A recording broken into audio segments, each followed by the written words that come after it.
Well,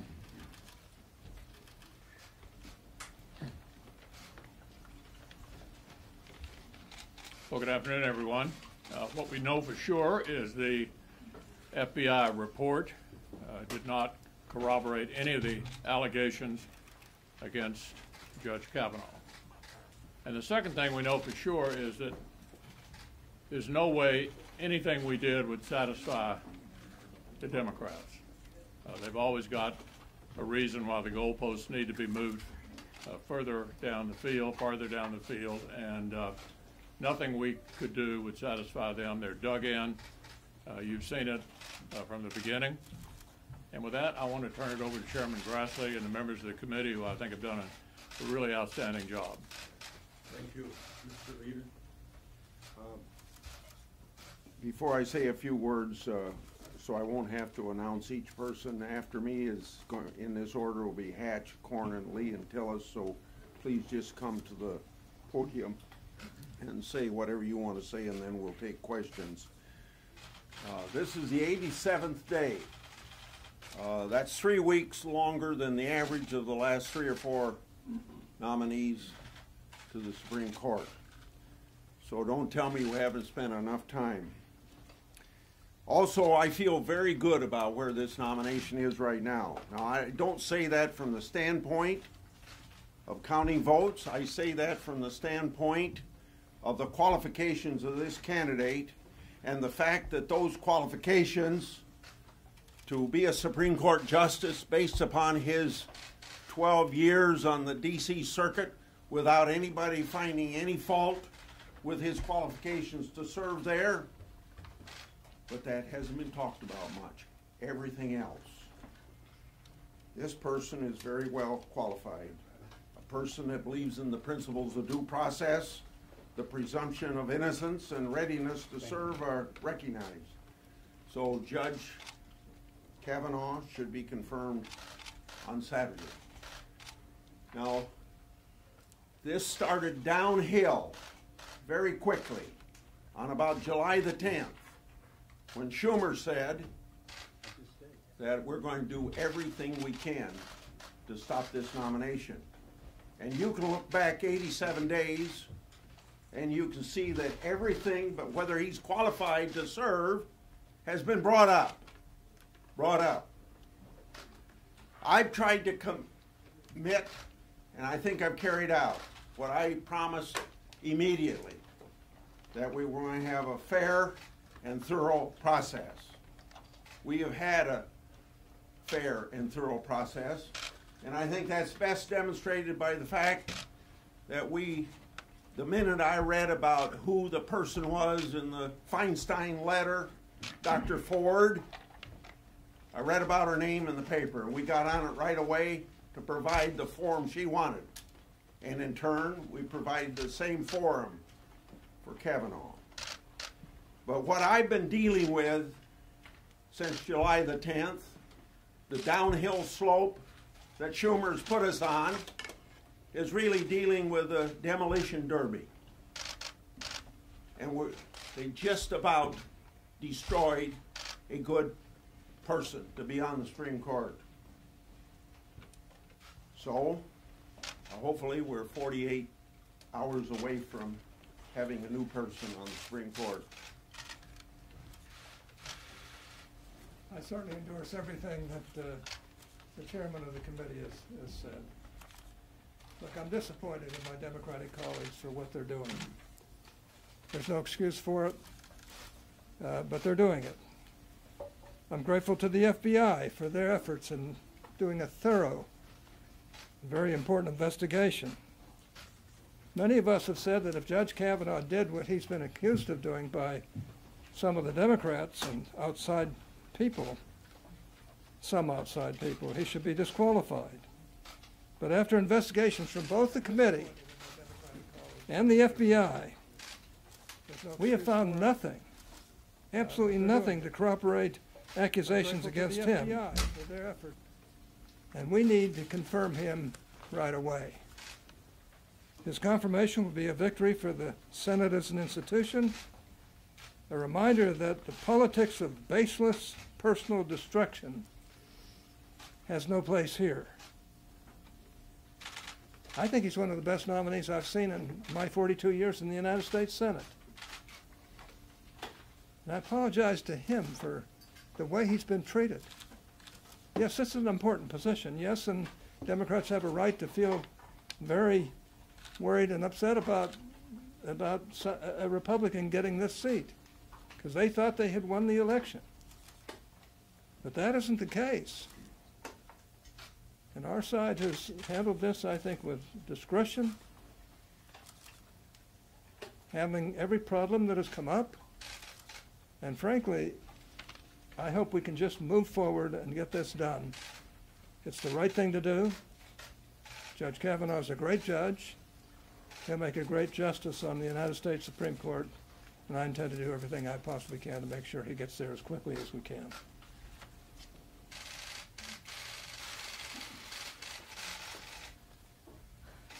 Our friend, the senior senator from Minnesota, said about this confirmation process, she said, this is not normal. Well, I agree with her.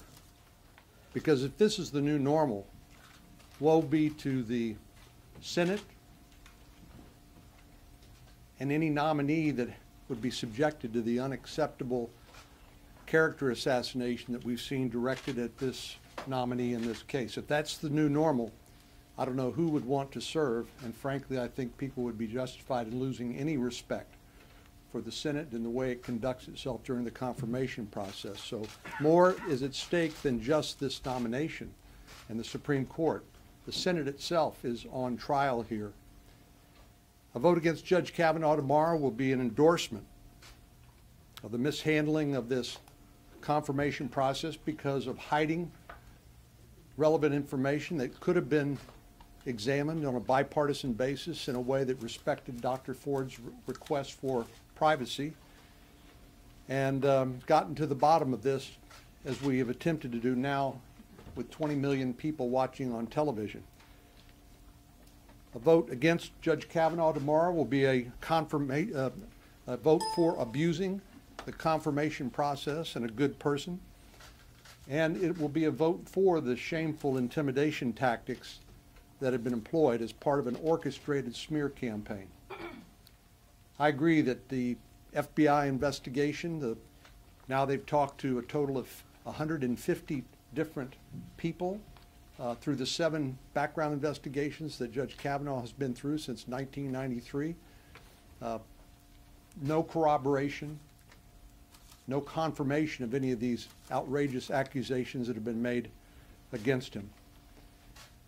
Unfortunately, this could have all been avoided. Most of the embarrassment to Dr. Ford and the public circus-like atmosphere, if the ranking member had just made the allegations known in the regular process and could have been investigated, as I said, in a way that would have protected her and her confidentiality.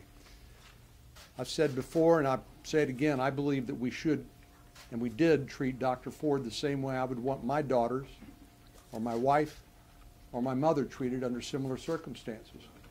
But we have to remember that Judge Kavanaugh is entitled to a fair process too, and he has not been subjected to a fair process, anything but. So now's the time to quit all of these antics, these hijinks, this circus-like atmosphere, and we'll do that tomorrow morning when we vote, and Saturday when we vote to finally confirm this good man to this important position.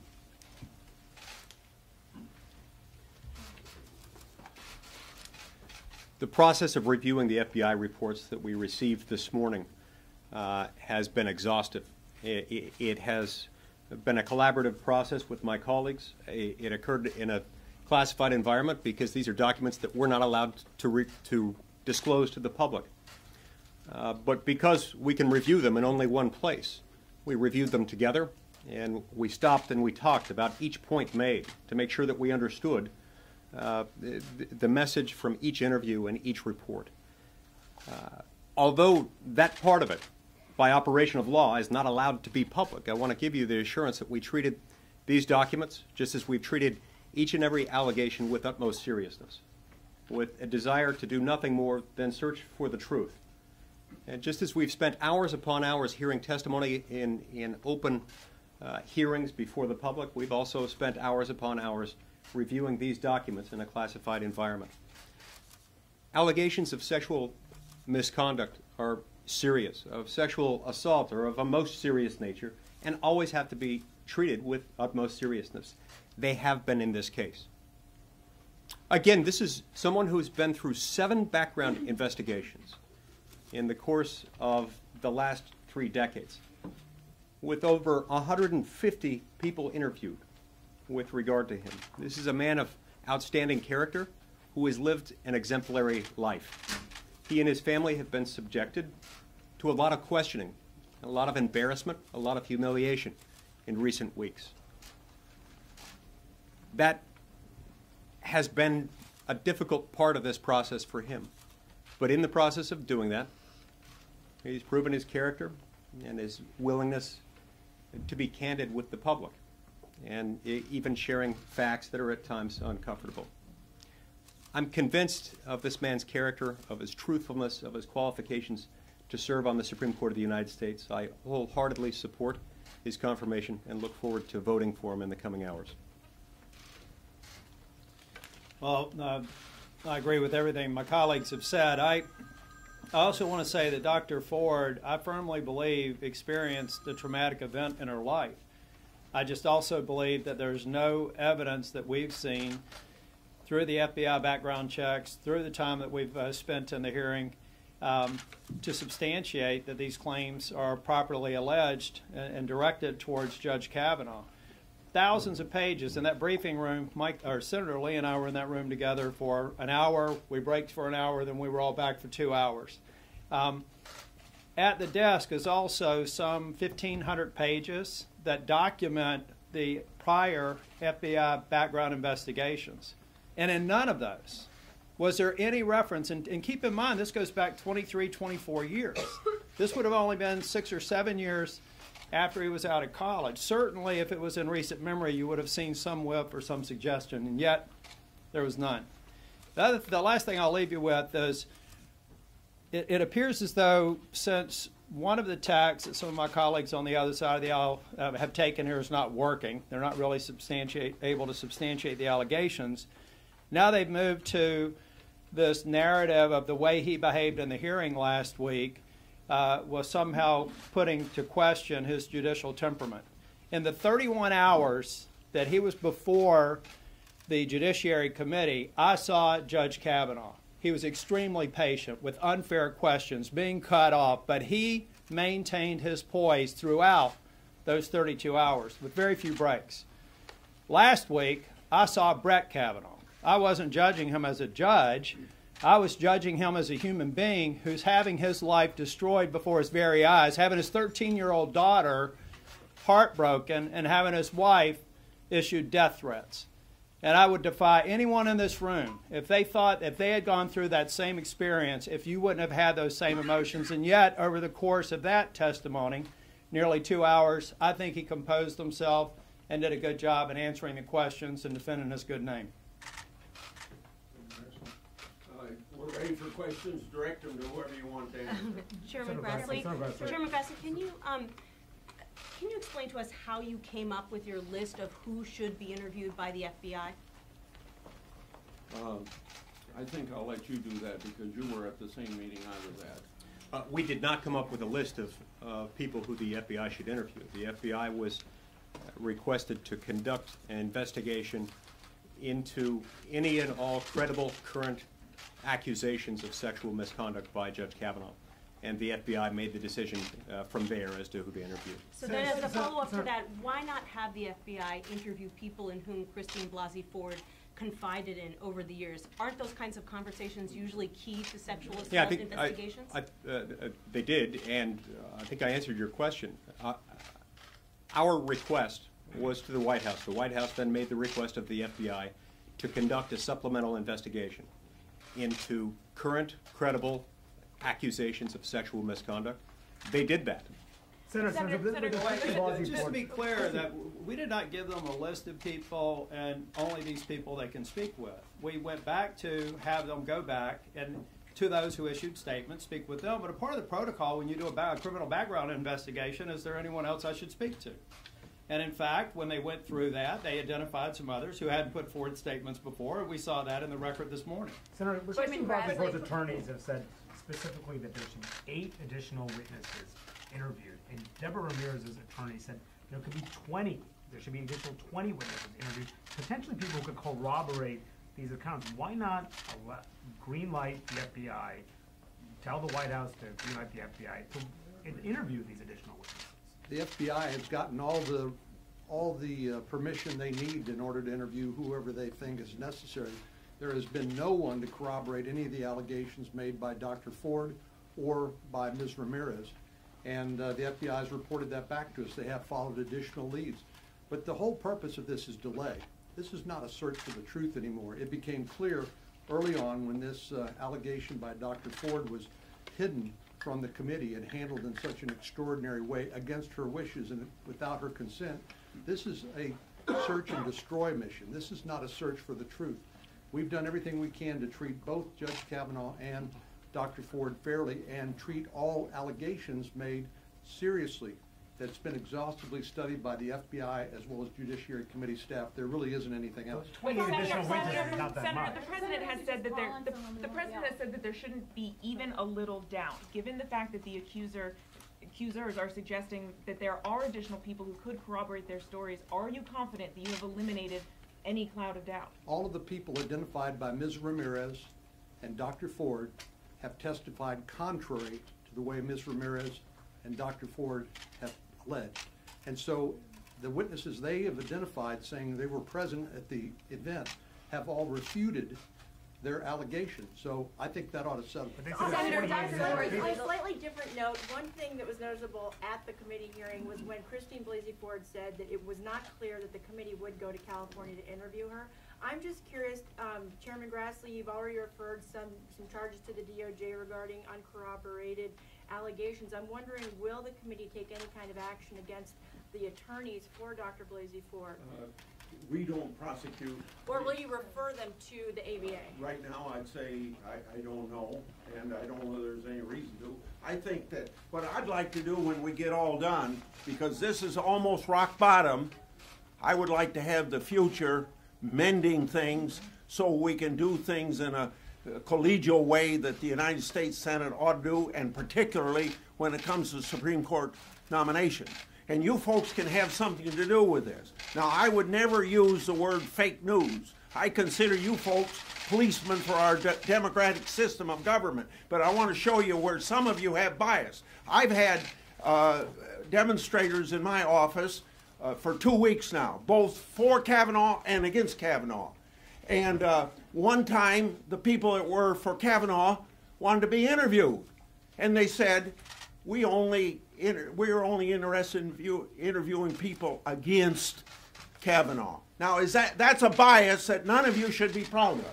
Chairman Grassley, Dr. Ford's legal team has sent a letter to the FBI, and they're characterizing this investigation as a stain on the process, on the FBI, and on our American ideal of justice. What's your response to that characterization? I'll give you. Let the FBI do what the FBI is hired to do and keep political interference out of it. And my making a call to the FBI that you ought to do something is political interference. I made no call to the FBI since this whole process started a week ago, and I'm not going to. I never had any conversation with anybody in the White House because I got confidence in the FBI. They go where the facts lead them. Well, I think it's also important to consider the source. This is a legal team that when we formally communicated on more than one occasion that we would come to California and have a confidential interview and on her terms, for Dr. Ford to testify she wasn't aware of that really makes me wonder the competency of the folks that she has advising her. Either the competency or the political bias that they have. Senator, will the public ever be able to see this report? And also for Chairman Grassley, how do you think history is going to judge what Christine Blasey Ford has done? Well, of course, none of us have that perspective yet.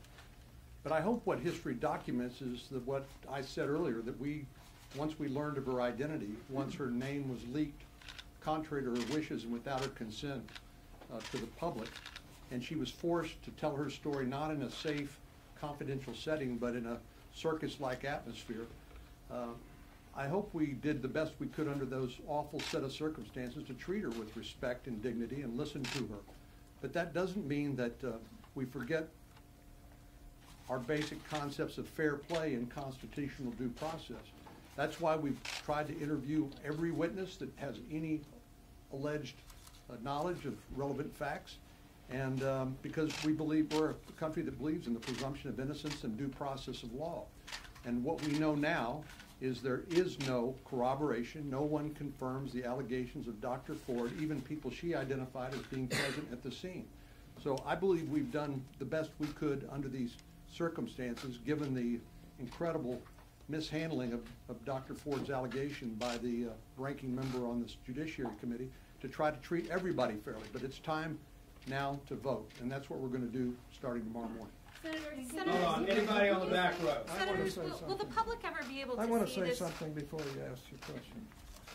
As someone who actually tried cases in the federal court system, and in front of two of the most notorious judges in the history of our country, and one case is in front of them, by the way, I want you to know I take this stuff very, very seriously. And I don't know that I've ever seen anybody who would exceed Judge Kavanaugh as a judge in the federal court system.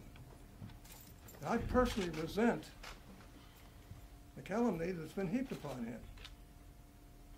It just isn't right, it isn't fair, and it sends a message to everybody that you really want to take a federal judgeship in the future. Now, this is just wrong. And unfortunately, there are some people who just don't care. And they know that these judges on the Supreme Court are going to handle very, very difficult issues. And I'm sure that when the judge is there on the Supreme Court, he'll decide issues that will terribly disappoint Republicans and maybe terribly disappoint Democrats from time to time. But I know one thing, he's honest, and he will decide cases based upon the law, and he'll do a good job in doing it. That's one reason why we feel so deeply about this. And frankly, I resent this business of taking on anybody that is from the Republican Party or the Democratic Party for a federal judgeship. It's really irritating, as though these people who have spent a lifetime getting A/B ratings, the highest rating you can have from the chief rating service of attorneys in this country. I know a little bit about that. I have the highest rating you could possibly have, both here in Utah and back in Pennsylvania. These are important things to me. When I got out to practice law in Utah, I was told by everybody that Judge Willis Ritter was a curmudgeon that you really had to watch. Well, I got along well with Judge Ritter. He just wanted you to be competent when you went to court. On the other hand, he was biased. There's no doubt in my mind. This is an important position. And this man is qualified. And they put him through this type of a mess just because they are unhappy that Donald Trump had the right to appoint him. It's just plain wrong. And I got to say that I'm proud of my colleagues for standing up on this issue, and we ought to all be standing up on these issues. What we want is we want competent federal judges who are not biased, who basically will abide by the laws themselves. And this man is one of those. Hold up. Last question. You all, the Democrats say one thing after looking at this report, and you all say another. Will the public ever get any sort of a view or any sort of a summary of what this report said? Cover about the rule. Well, it was very clear to us in the memorandum of 2009 between Obama and Chairman Leahy that there's one document, no copies made.